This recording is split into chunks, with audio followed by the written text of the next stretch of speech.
Hi, I'm Sarah Miner. Thanks to everyone for being here tonight. I'm going to read most of a visual essay called Log Cabin Quilt Square.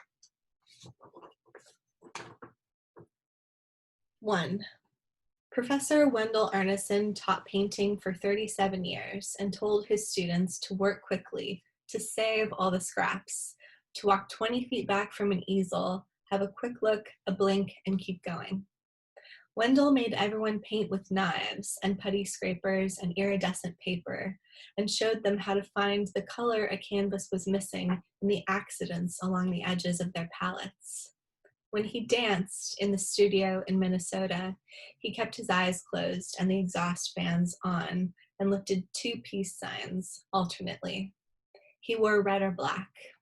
He'd gather everyone in the middle of the classroom and start whispering.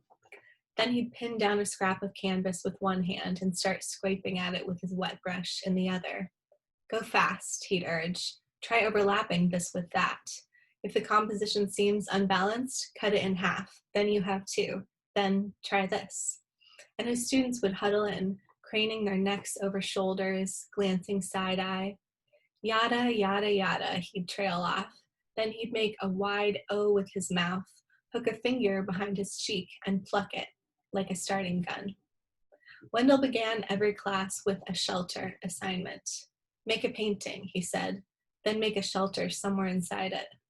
For him, I painted cocoons, printed shells, and carved shacks into my drawings. I left clues. I saved a place to live inside every composition. 2. In Iowa, my friend Lonnie and I camped in the yard at the edge of the woods behind my mom's condo, where black turkey chicks hatched on land that was once my great-grandmother's farm before she sold it to the city.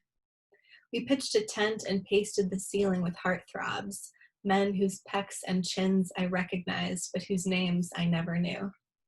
I drew 4-pane windows and pasted those to the gabardine walls. Night fell, and we kept a flashlight on, talked ourselves to sleep. Then we heard a child scream from the woods. The scream ascended right to its highest note and stuck there before getting choked. We stopped breathing, and my heart socked my ribs as the tent zipper bounced at the fly. My grandfather used to tease my grandmother. Some girls have a mink in their closet, but you've got one in your fridge.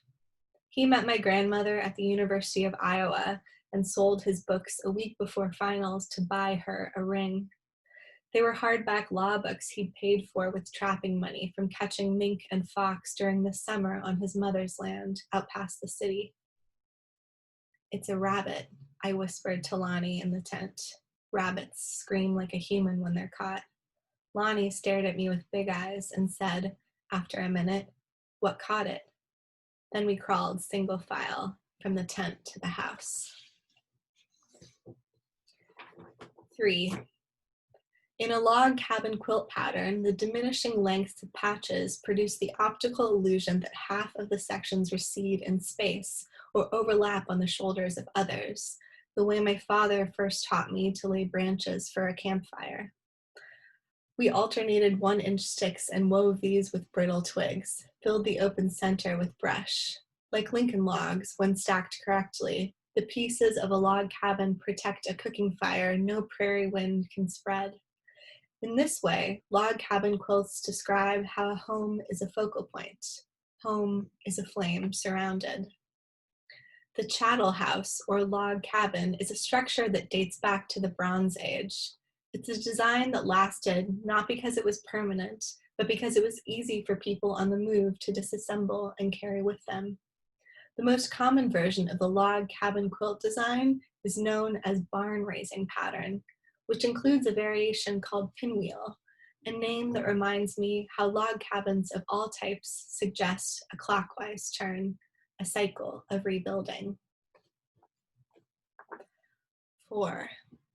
In Athens, Ohio, the company Home Ice sells water and packaged ice cubes better than homemade at the speedway in my neighborhood where 4x4s sit with their engines churning for hours every Saturday night. The concept of home is different here in Appalachia. Or perhaps I think it is because of the way my students say the word during their first semesters here at school. Home is not somewhere they were glad to leave. Home is where they are going this weekend for spring break, Easter, Columbus Day, every other weekend, and for the rest of the summer. To somewhere else, Ohio, where someone else will make them dinner, buy them beer. Home pizza is where my favorite student worked for 3 years during high school. When my student tries to show her hometown to our class using Google Earth, a semi-truck is parked in Barnesville between the three-legged camera and the doors to the restaurant, but she swears that the window there reads, "Just like home." 5. I had a friend who called her mother Mom, even when she was talking to friends who used my mom to differentiate. On Friday, my friend would say, "My mom made us wash the dog," or "You really did convince Mom that you were vomiting at my house on Saturday because you accidentally ate meat and not because we were wasted." Because my friend had a twin sister who also said Mom without the my, I wondered if it was a kind of twin talk. Otherwise, the habit seemed precious, as if their mother was of a more familiar brand or a higher order, until I learned that Mom was not this friend's mother at all. Mom was the woman the twins' father had married the year after their birth mother was shot by deer hunters while she was standing on their back deck. The hunters got off without charges. In this case, Mom did function more like a surname, a prized name because it recalled both the absence and her surrogate, the kind of reverence I hear inside home in Appalachia, like the way God-fearing folks sometimes say scripture. Each incantation has a practice dignity, but also some type of whole. 6. Home City Ice and Water was named after Home City, Ohio, today called Sailor Park, which sounds to me like an overheard conversation. Question: home, city, answer: Ohio. 7. Home City Ice reminds me that the concept of home is not about quality or membership. Like home field, the advantage of home ice is its familiarity, that it offers no risk of surprise to a skater. Likewise, the thrill of home ice hinges on the belief that what is unfamiliar is bad because it disrupts routine. The goodness of home ice is about that ice being hallowed, about more of their fans than yours. In marketing terms, Home City Ice does not need to be sold because it already belongs to you. Except where I come from, down home still means backwardness, not comfort, as it does in southern Ohio. I confess that I still drive past home cooking establishments for the same reason. According to my raising, the best food never came from home, but from somewhere outside of it, from a place where we were always trying to arrive. 8. In Tucson, it was dangerous to drive west at 6 in the evening because the angle of the sun made it hard to see through the windshield and impossible to read traffic lights. If you sat still at 2 in the afternoon, everything the sun touched went hollow. My skin didn't burn there, but it got harder and tougher. It retained a kind of temperature, like the hot blue of a desert sky. Sometimes at night, police helicopters would dip low over the adobe houses and shine lights across our windows, chasing, they'd say later, after someone running the neighborhood on foot. Their lights would turn the bedroom walls and the backyard silver, like sun in an old photograph, and then just as suddenly leave everyone awake in the dark, looking out at each other through our windows. 9. In college, I learned that Wendell Arneson loved a series. He made wall-sized oil paintings, always in threes, built of layered texts. Most were dotted with ladders and fences, tipped one way or the next, ways to stay in or get out. He taught me that paintings made to be viewed in a sequence can be linked by visual rhythms, repeated images that an audience will register unconsciously.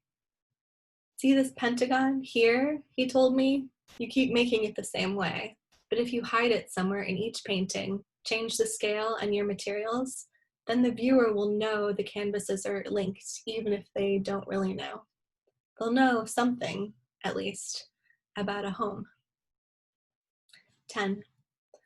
My great-grandmother, my mother, my sister, and I were all born into the same hospital. All the homes I have lived in have since been destroyed or sold to other families. It feels a kind of betrayal to those houses not to live in Iowa or ever to expect to again. As an origin, Iowa is unique in that, unlike Ohio or Indiana, most people don't return there once they leave. 11. Question. Home city? 12. Answer. Once in Arizona, as I turned down the side of a foothill between a sharp drop and a thin shoulder, the body of a horse, rotted through with sun, rounded the inner bend, and I had to look down and through the body to follow the highway as it curved. 12. My grandfather worked at a racetrack in Virginia as a kid and held the reins of the horses having their winning photographs taken. He told us once about the time the barn burned, when they had to tie mad horses to the fence. The ones they couldn't catch kept running back to their stalls in panic, horses on fire at full speed, turning back to their bright home. Thank you.